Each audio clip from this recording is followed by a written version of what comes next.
안녕하세요. 백두산 금융연구소의 백두산입니다. 7월 14일 목요일 아침 9시 17분입니다. 어젯밤 미국은 하락 마감을 했습니다. 근데 물가지표가 발표됐죠. 그 물가지표의 충격으로 하락 마감을 한 건데, 물가지표의 충격을 받은 거에 비하면은 증시 자체의 낙폭은 굉장히 작았습니다. 오히려 굉장히 어떤 이 물가지표로 인한 충격을 잘 소화했다? 이렇게 볼 수도 있을 겁니다. 장 초반에 물가지표 발표되면서 개파락을 심하게 했죠. 그리고 이 개파락을 기회로 삼아서, 오히려 저점 매수의 기회로 삼아서 투자자들은 주식을 매수하는 데 열중을 했단 말이에요. 낙폭을 많이 회복했어요. 기술적인 이야기를 좀 먼저 해볼까 하는데, 일단 어젯밤에 저렇게 하방 경직성을 확보했다, 양봉으로 마감했다. S&P 현물지수 보시면 양봉으로 마감된 거죠. 양봉으로 마감됐고, 나스닥도 양봉으로 마감됐고, 이렇다라고 해서 이 하락이 완전히 끝난 건 아닙니다. 여전히 하락은 진행 중이라고 보는 게 맞아요. 다만 지지선을 만든 거죠. 지지선을. 어젯밤에 개파락했던 이 시가, 여기가 지지선이 되겠구나. 여기에 지지선이 하나 만들어졌구나 라고 이해하고 넘어가면 됩니다. S&P 같은 경우도 여기 지지선이 있지, 이거 하나 확인했다라고 보시면 돼요. 여전히 아래쪽으로 가는 거는 아직까지 변함이 없는 상황입니다. 그렇지만 제 생각에는 어제 이 양봉, 이거는 좀 우리가 의심을 해볼 필요가 있다는 거죠. 어떤 측면에서냐면은, 일단 CPI 발표라는 게 굉장히 좀 지금 상황에서 중요한 지표거든요.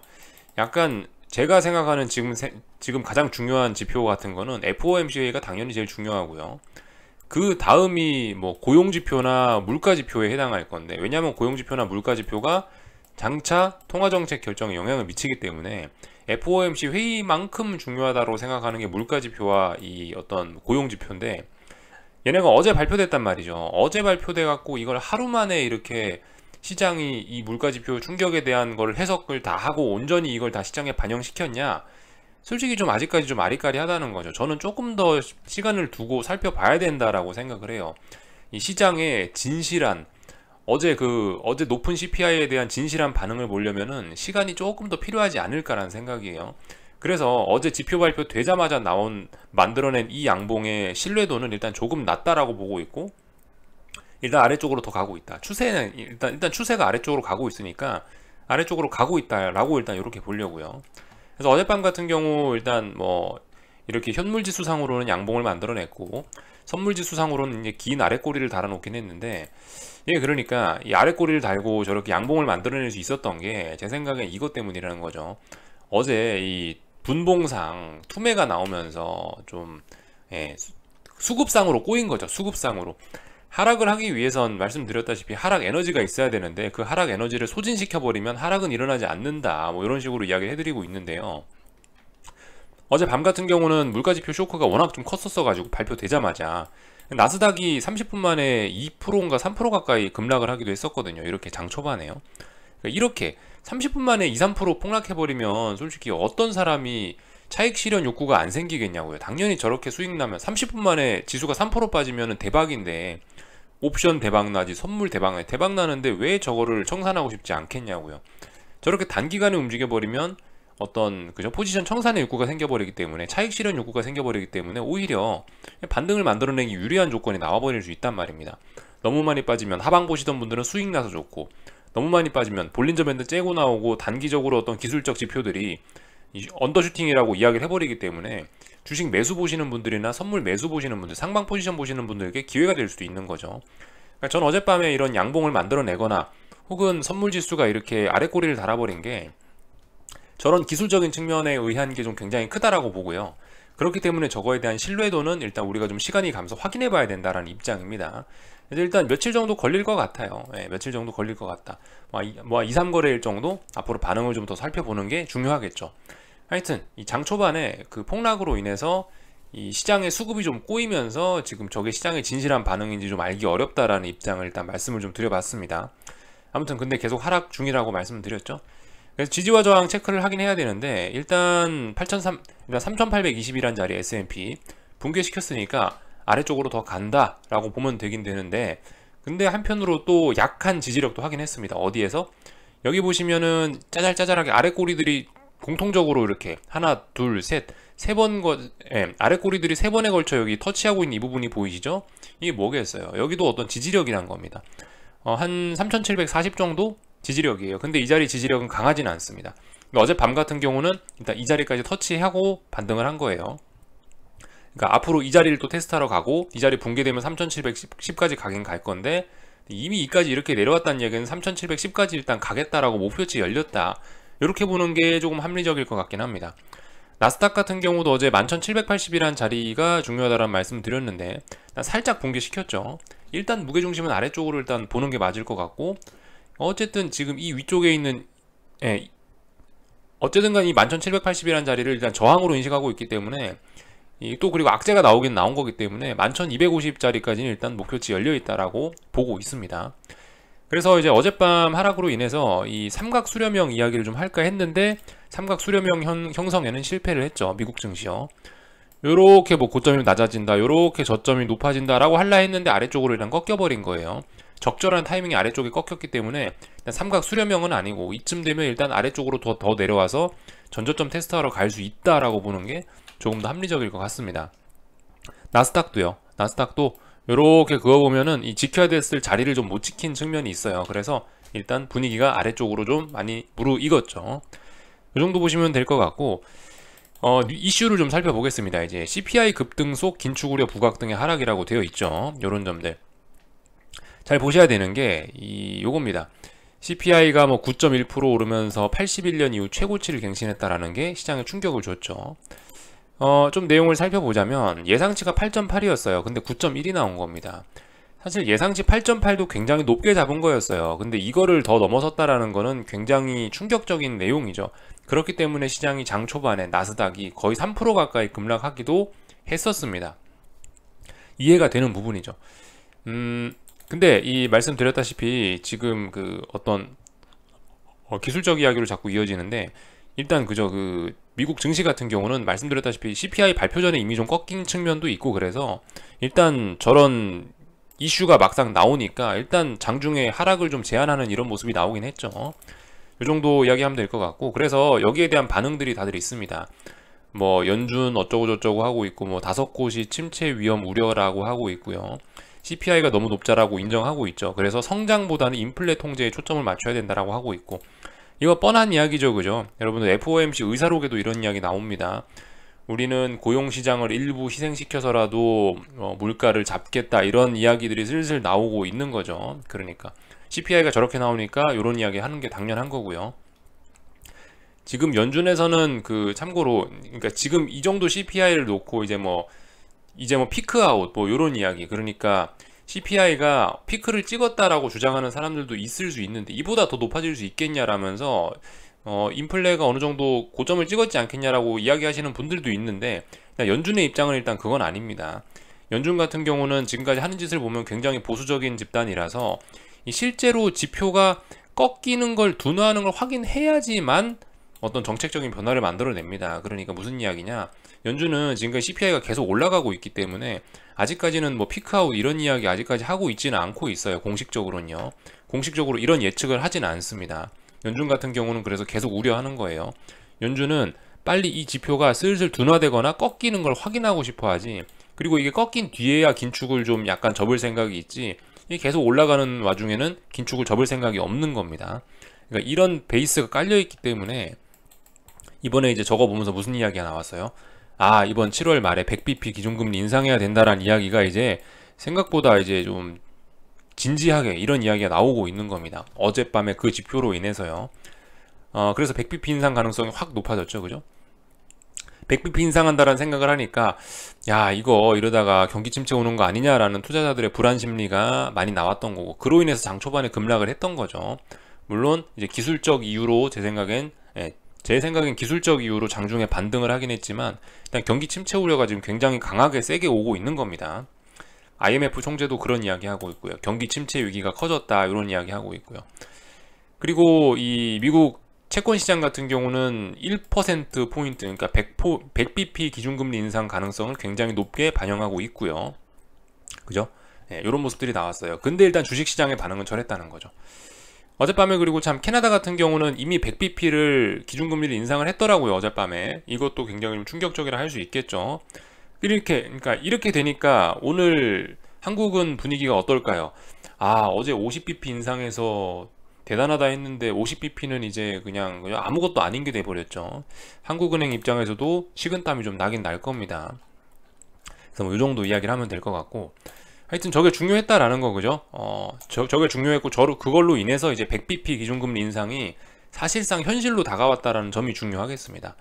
이제 이슈적인 측면은 뭐 어차피 물가지표니까 이 정도 이야기하고요.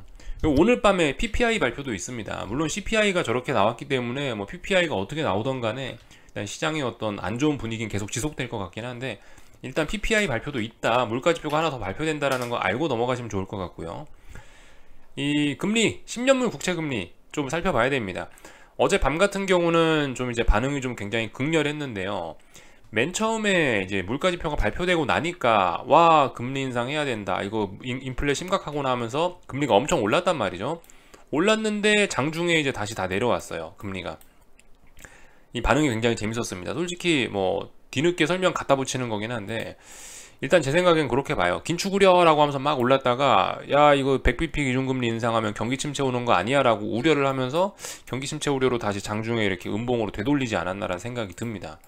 근데 아무튼 이런 건 자연스러운 모습이라고 봐요. 제 생각에 10년물 국채금리는 이렇게 보면 될 것 같고, 그로 인해서 지금 이제 무슨 문제가 생기냐, 10년물 국채금리 같은 경우는 전 일단 계속 더 올라간다라고 보고 있었는데, 지금 이 생각에도 지금 조금 좀 그죠? 일단 수정이 좀 필요할 것 같다라는 생각이 드는 게, 제가 그 며칠 전에 국제유가 말씀드렸죠. 국제유가 보면서 95달러가 위험하다, 95달러 붕괴되면 바로 경기 침체로 갈 수도 있다라고 보는데, 국제유가 꺾였다라고 하면서 약간 제 견해의 수정을 밝혔었죠.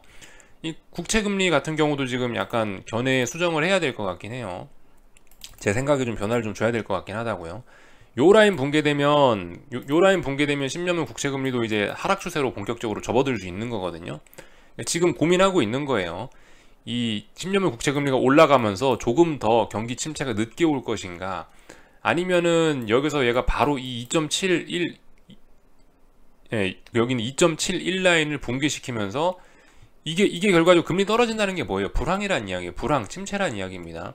바로 침체로 갈 것인가, 지금 여기서 지금 채권시장 굉장히 고민하고 있는 상황이에요. 근데 제 생각엔 이래저래 봐서 더 이상 올라가기보다는 보니까 아래로 내려올 것 같다는 생각이 좀 강하게 들긴 합니다.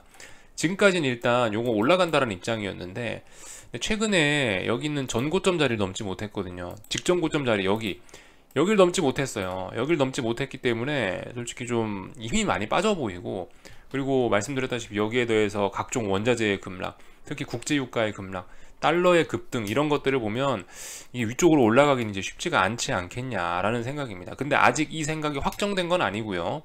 좀 지켜봐야 됩니다. 왜냐, 아직까지 박스권이잖아요, 그죠? 일단 저의 생각은 일단 좀 어느 정도 좀 제 생각에는 어느 정도 좀 변화의 여지가 있는 거예요. 아직까지 확정하진 않았고, 일단은 상승 추세니까요, 위쪽으로 더 올라갈 수 있다라고 보긴 볼 건데, 방금 전에 그죠, 10년물 국채금리 위쪽으로 더 올라갈 수 있다라고 일단 보긴 볼 건데, 아직까지는 근데 이 힘이 많이 빠져갖고 아래쪽으로 전환될 가능성도 있어서, 일단 제 생각은 약간 좀 야들야들하게 너무 딱 픽스 시켜놓지 않고 변화될 수 있음을 일단 알려드립니다.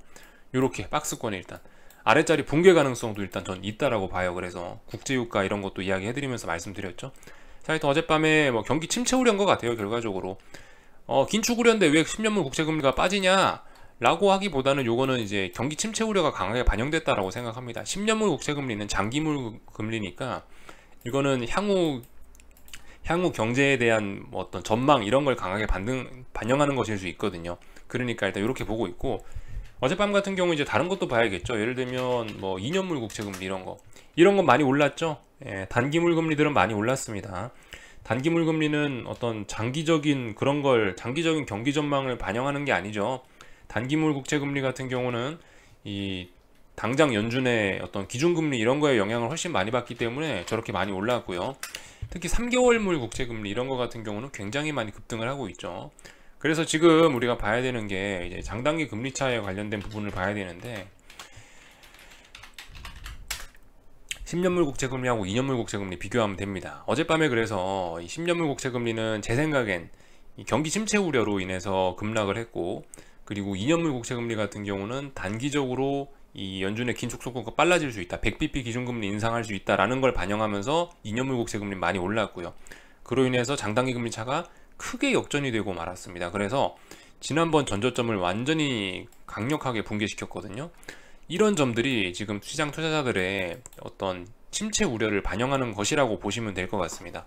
이게 말이 안 되는 거예요, 여러분들. 10년 돈 빌리는데 어떻게 2년 돈 빌리는 것보다 이자가 쌀 수가 있겠어요. 이 시장이 잘못됐다라는 거죠. 지금 채권 시장이 어디 크게 아프다라는 거예요. 여기서도 크게 아팠는데 지금 상태가 더 안 좋아졌어요. 그나마 살아나는가 했는데 상태가 더 안 좋아졌다라고요. 이렇게 되고 나서 6개월 내에 침체가 오지 않은 적이 한 번도 없다고요. 그죠? 100% 확률이었어요. 지금 이거는요. 100% 확률이기 때문에 이런 거 좀 잘 보긴 해야 됩니다. 이게 그 역전폭이 훨씬 더 심화됐다라는 게 강력한 경기 침체 우려를 이야기하는 거니까 잘 보자라는 이야기 해드렸고, 근데 계속 이렇게 되지는 않죠. 어느 순간부터 이제 다시 이게 정상화되긴 될 거예요. 이 순간이 중요하다고요. 근데 일단 아래쪽으로 더 빠질 수 있다라고 보는 게 합리적일 것 같고요. 아무튼 저 이거 보고 저도 좀 충격이 좀 크긴 컸습니다. 와, 진짜 심각하긴 하구나 라는 거. 이게 채권 시장이 고장났다라는 증거거든요. 뭐 이런 것들 때문에 어제 미국 증시가 그렇다고 상승 전환까지는 하지 못한, 뭐 제 생각엔 그렇게 일단 해석을 하고 있습니다. 이게 너무 심각하니까 일단 단기 낙폭과대 장 초반에 워낙 개파락이 심했으니까 증시가 반등을 하긴 하는데 그럼에도 불구하고 상승 전환 이런 것까지는 실패하는 모습이라고 일단 저는 봤어요.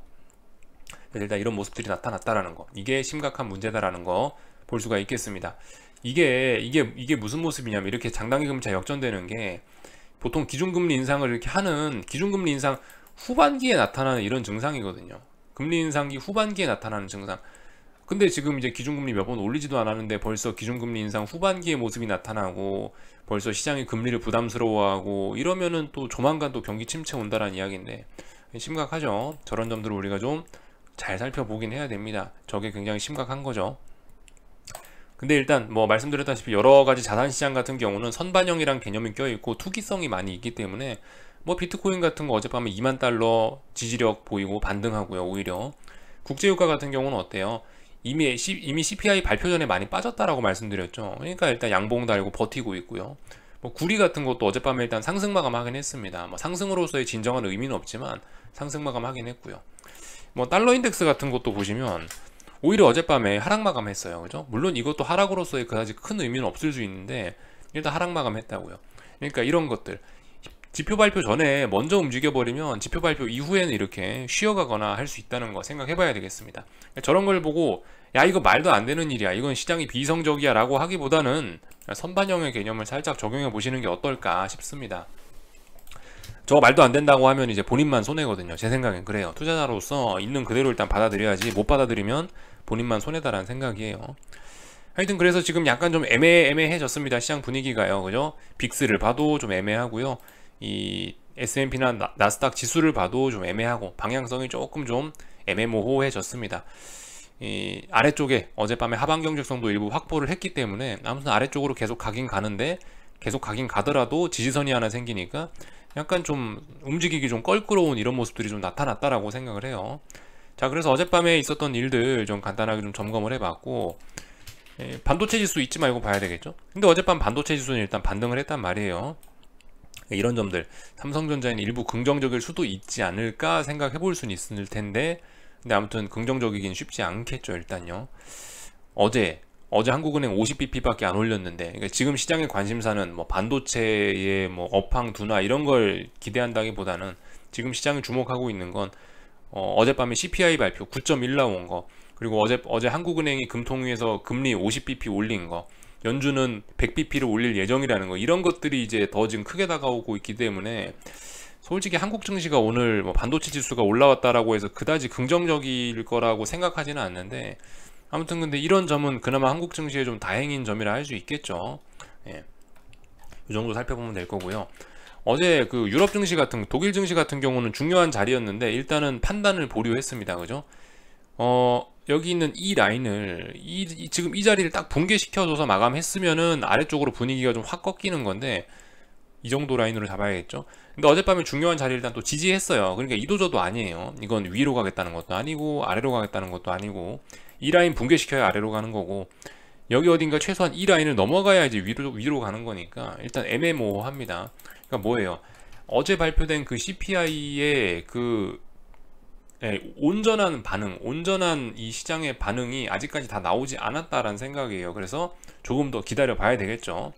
그러니까 지금 여기 생각해 볼 거는 어쨌든 뭐 선반영, 주식시장 뭐 이런 거 같은 경우는 선반영의 개념도 생각해 볼 수 있겠고, 이 이슈적인 측면에서 생각해야 되는 거는 지금 장단기 금리 차가 많이 역전이 돼 버렸기 때문에 경기 침체 우려가 굉장히 좀 극심해지고 있다는 거. 그리고 경기 침체 우려가 뭐 유가 급락 뭐 그죠? 이런 것까지 생각을 해서 올해도 지금 올해 얼마 남지 않았어요. 사실 지금 7월이니까 이제 한 5개월 정도 남은 거죠. 이 5개월 동안에도 무슨 일이 생길 수 있다라는 가능성을 이거 좀 진지하게 열어놔야 된다라는 생각을 일단 하고 있습니다. 이슈적인 측면, 그리고 이미 약간 어떤 것들이 선반영 되어 있는 주식시장. 물론 근데 이슈적인 측면이 이런 선반영이고 뭐고 이런 논리를 이기기는 하겠죠, 아마도요. 전 이렇게 보고 있는데 어젯밤에 그랬다라는 거 말씀을 드리고, 어젯밤 이야기는 여기까지 하고요. 오늘 밤에 PPI 발표된다라 이야기 해드렸습니다. 그것까지 참고하시면 좋을 것 같고요. 나머지 이상한 거는 없고, 그죠? 빅스 어제 말씀드렸죠. 빅스 같은 거 27자리 완전히 돌파 한창 해야 되는데 빅스 27 돌파 한창은 실패했고, 어젯밤에 저기 미국 변동성 지수들은 일단 하락 마감했다라는 거, 이 정도 보면 될 것 같고요. 한국 증시 오늘 개파락 출발했는데 방금 전에 삼성전자가 이 갭을 다 메우고 다시 하락을 하는 거 보니 일단 그죠? 이 개파락에 대한 부담감은 좀 없어졌습니다.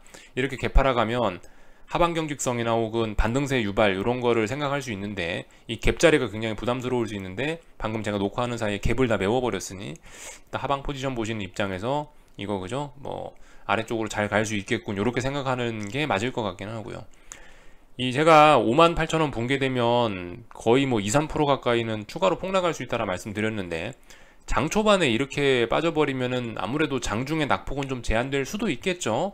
그리고 오늘 뭐예요? 오늘 옵션 만기일이죠. 이 장 초반에 개파락 한 방으로 저렇게 시장 변동성을 확대시켜 버리면 장중에는 재미없을 수도 있습니다. 그죠?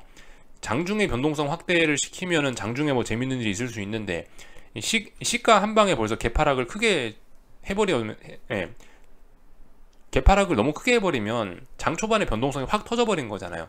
장 초반부터 옵션 대박이 나죠. 그러면 오후에 뭐 해야 돼요? 오전 오후에, 오늘 장중에는 그 확대된 변동성 죽이는 움직임으로 갈 수 있다는 거 생각해 봐야 되겠죠. 그래서 오늘 같은 날, 야, 미국이 CPI가 9%가 나왔으니까 오늘 한국 증시는 하방 아래쪽으로 풋옵션 대박이 나겠다를 기대하면은 어려울 수 있다는 거예요. 오늘 만기일이잖아요. 그죠? 그런 거 생각해 봐야 된다는 거.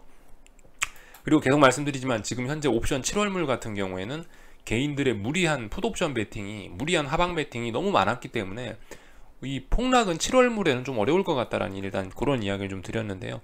그래서 오늘 좀 차분히 보시는 게 좋을 것 같고, 어쨌든 이게 기술적인 측면에서 다시 여기까지 내려왔다라는 건 일단 분명히 안 좋은 소식이긴 합니다.